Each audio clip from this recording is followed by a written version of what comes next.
Hey, welcome back to another episode of the She's Making an Impact podcast. I'm your host, Rachel Ngom. Today, we got a special guest expert. I brought on my girl, Brianna Sexton, who is one of our Activate students that's just crushing it, to come on and teach us all about email marketing. And this is something that is so important for your business.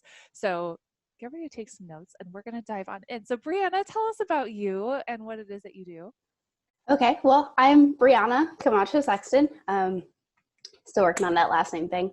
But I am email marketing specialist, and I have taken a class project that I did where I designed a website, and I decided to turn it into a business. And now I help female content creators and coaches build connections, increase engagement, and convert more leads with email marketing, sales funnels, and copywriting. Very cool. So tell us about email marketing and why this is so important. Okay. Well, it's super funny because when I started my business, I thought that you didn't need it. A lot of people do, and they think, oh, I'll just build my Instagram account and I'll be good. I'm like, no. So why is that bad?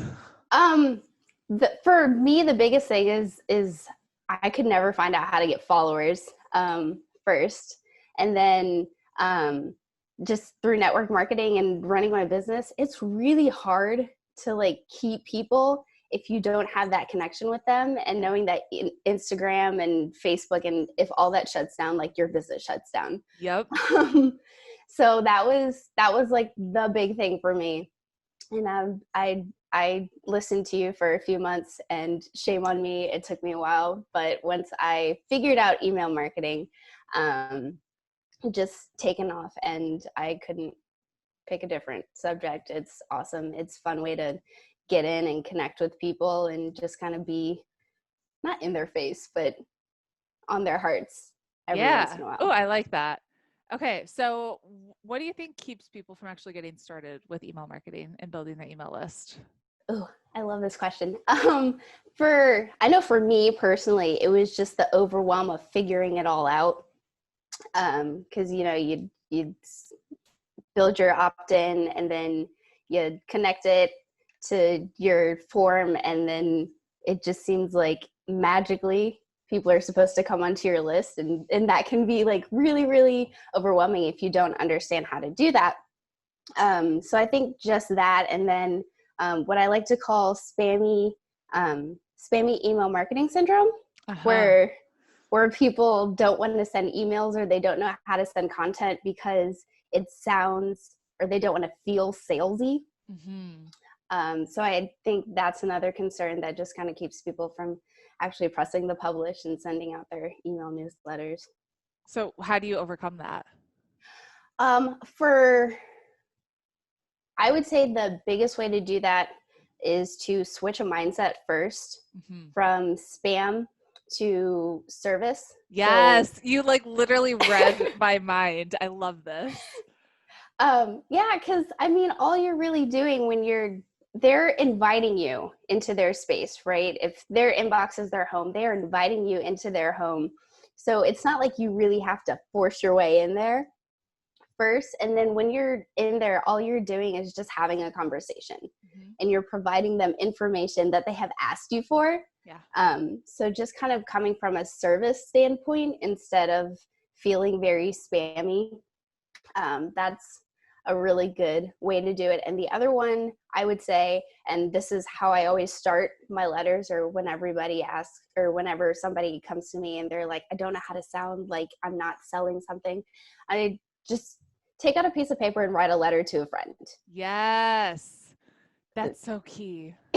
Yeah. So I just tell them, write a letter to a friend, highlight anything that sounds like something that is you. And those are your keywords. I know in your emails you use dude a lot. Yeah. Yep. And I use a lot of language from Alice in Wonderland and Disney movies and quotes, because tea and books, and that's my thing. So you always get those in there. Just write the letter to a friend and then use that language to talk to them in your emails. So you shouldn't be saying things like you guys. It should be speaking to that one friend. Yeah. Yes. Okay. And is it okay if we get unsubscribes? Because what if people don't like it and if I call them dude in their emails? Oh, well, then we tell them that we love them and we hope that they find where they need to go and we release them. Yes, that's so important. Like not everyone's gonna get you, right? And by saying dude, I'm gonna attract fun people to me, and not the not so fun people are gonna be like, I don't get you, Rachel. And I'm like, that's okay. That's Yeah. okay. I mean, I know that there's probably things that I say because I always compare the email marketing beast or the monster to a Jabberwock from Alice in Wonderland. Um, but not everyone's going to get that, and that's totally cool. Like, I'll find my people. That's what this process is. It's about finding those right people to come in and kind of just sit at your tea party table or whatever, sit in your community, in your sphere, as I like to call it. And anybody who's not in that, I mean, they're welcome to stay, they're welcome to leave, but I mean, not going to hold them at gunpoint or anything. It's okay for you to unsubscribe. It's okay. Yes. I love you. I release you. I hope you find what you're looking for. Yes. Cool. So what are some tips that you would give to set us up for success when it comes to email marketing?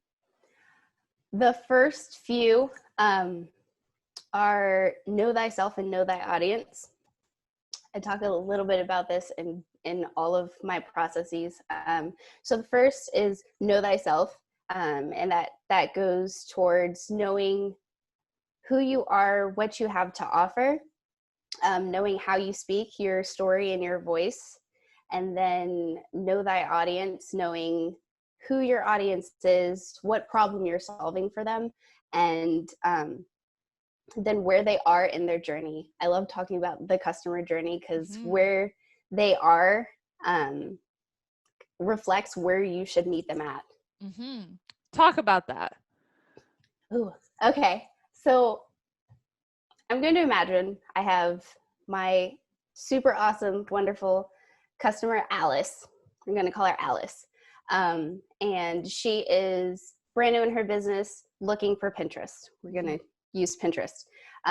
So she doesn't know a lot about Pinterest. She wants to get into Pinterest, figure out how to use it for business. She uses it for personal stuff, but sort of kind of not really. So that is her first stage coming in. She knows nothing about it. And so you're going to create an offer at that stage to get them onto your list. And you're going to create content at that specific stage to get them to the next transformation. But you want to build upon each level of transformation. So if she starts and she doesn't know, she learns, and maybe she takes Pin with Purpose.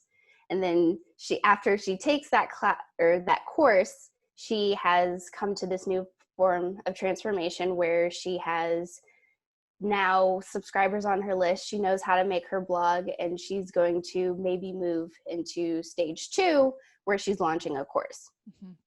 And then she's going to learn how to use Pinterest to engage, to get more people on her email list, and to help her launch that course that she's in. Once she's gone through that stage, then maybe she has another one where her business is in full bloom and she may need a little bit more help, and she may go to her third offer, which may be, if using your products, so to say, maybe her next step would be to join Activate and get that full round coaching so that she can move to her 5, 6, 7 figure business. And then from there, she would go somewhere else, but kind of mapping out where she's starting, where she's going, what each transformation in each chapter looks like, and then leading all the way to the end of their story, either with you or with whoever the client customer relationship is. Cool. Super powerful. So there's some things that we talk about, like nurture sequences and sales sequences. For a newbie, we might have no idea what the heck these mean. Can you explain what they are, and then how can you set each one up so they're effective? Gotcha. I'm going to start with nurture sequences because those are fun. And I always build them as stories. I know that we kind of talk about Donald Miller and Story Brand. But it just, Yes. Shout out to Donald Miller and his book, Building a Story Brand, and the Story Brand podcast. Go check those out.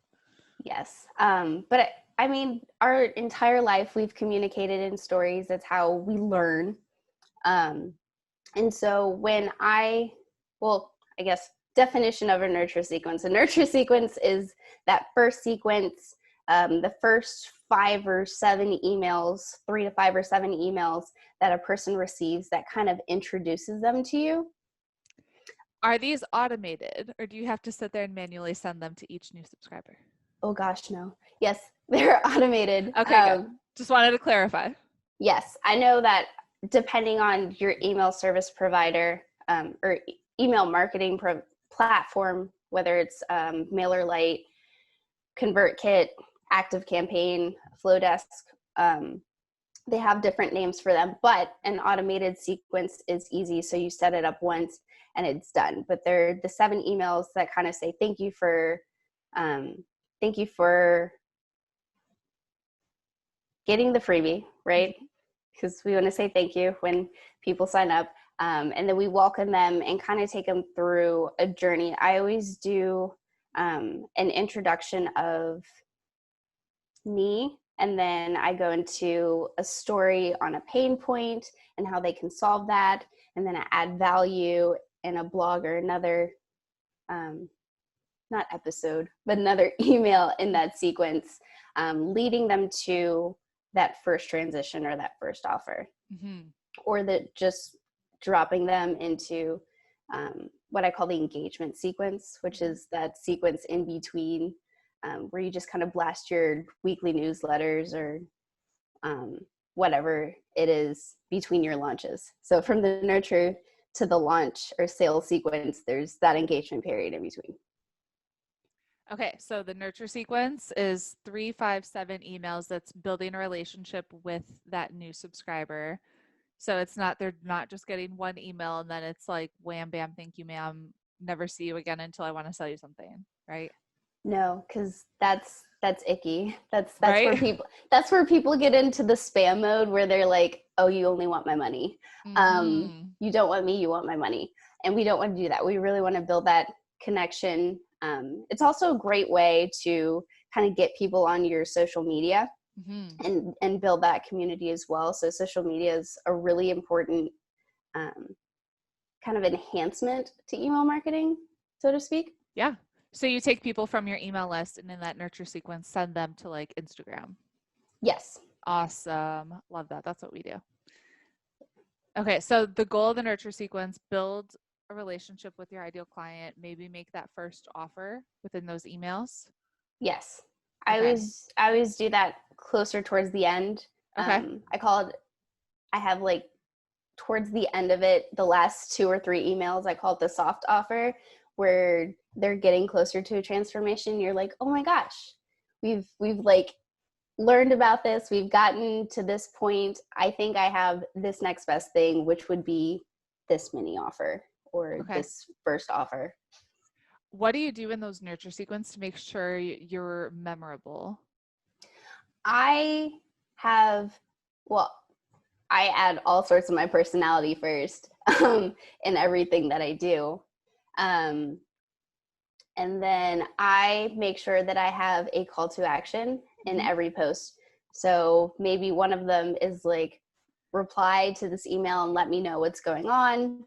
That way you can kind of get words and feelings for what your customer is going through. And then I'll add at the bottom something like, no, really, like I'm sitting with a cup of tea, like a high school kid, just waiting for you to text me, waiting to read your email. So that kind of personality, but I always put those in my nurture sequence, or at the bottom and in between, I might have a PS or like a side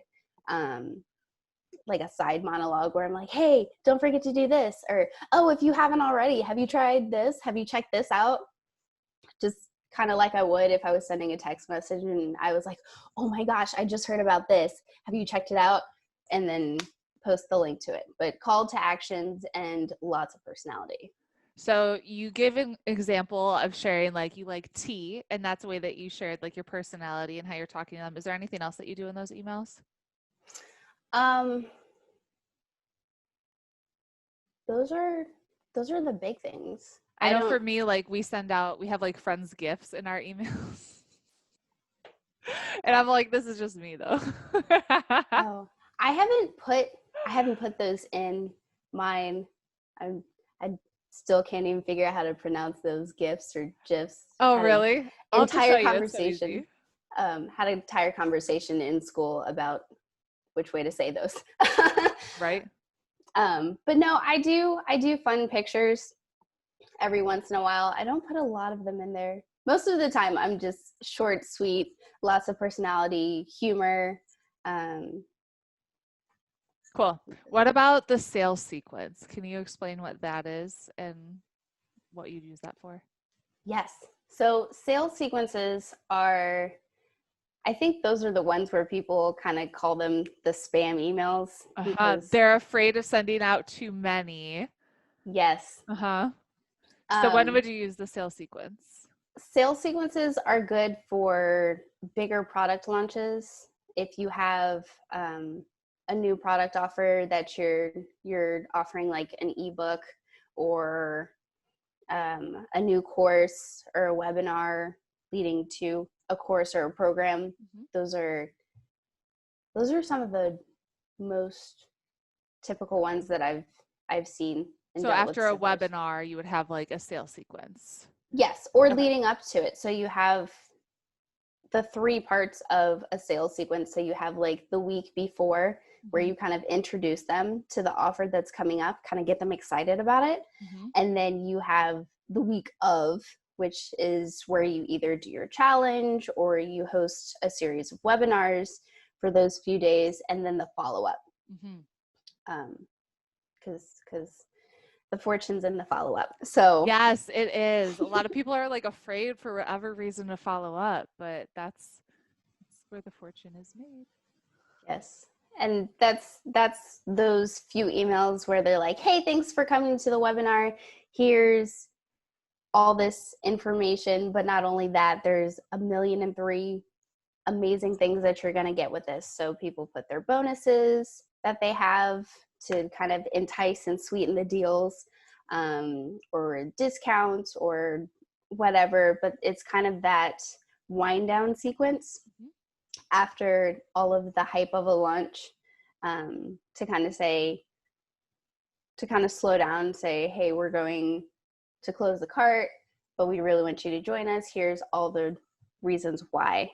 And then at the end of that, having a congratulatory follow-up or like a survey at the end to say, sorry we missed you,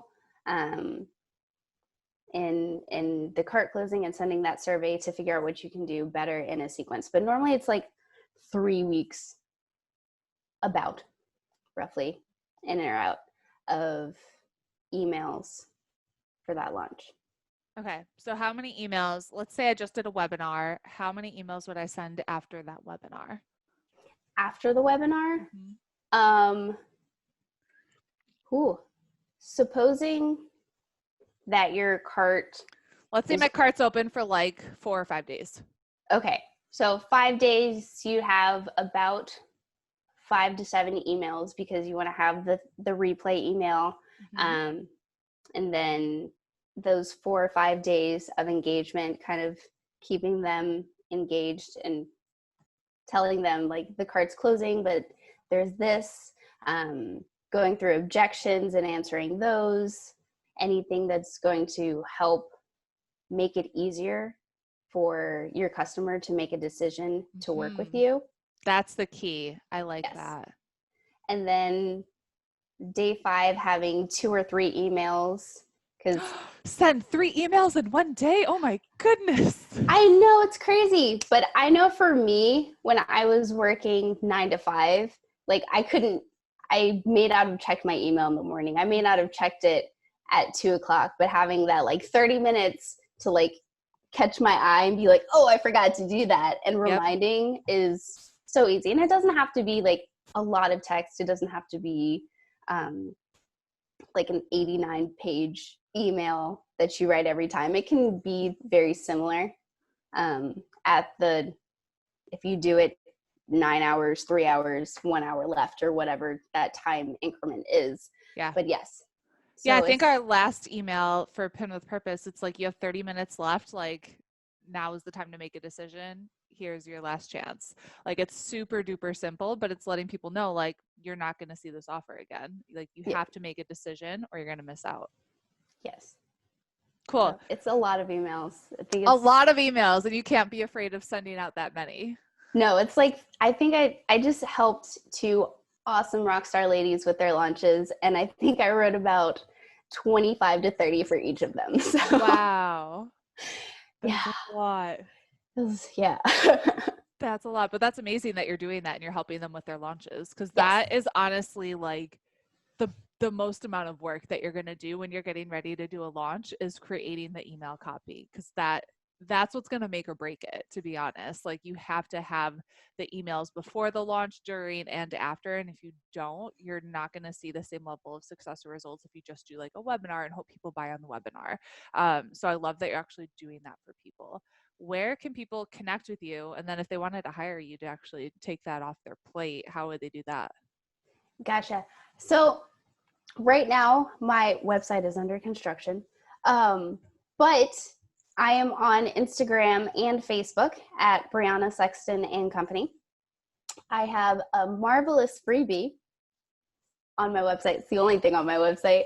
At briannasexton.com. It is 5 steps to starting an email marketing strategy. Super easy, walks you through the process, explains some of these words like nurture sequence and opt-ins and it's like email Greek, marketing. right? Like, if you don't know, it totally sounds like another language. It is, but those are probably the best ways. Wednesdays I do trainings on my Facebook. Instagram I shoot every once in a while, and I'm launching a podcast this week. That's so exciting. So Inbound Marketing with Intention is the name of my podcast. Cool. And it talks all things email marketing, sales funnel. It talks Pinterest and content and blogging and all those things that make inbound marketing so fun. I'm excited. I'm excited for you. Cool. Well, Brianna, you're amazing. Thank you so much for sharing your wisdom with us. I adore you, and I hope people will connect with you, and I'll talk to you soon. Awesome. Thank you.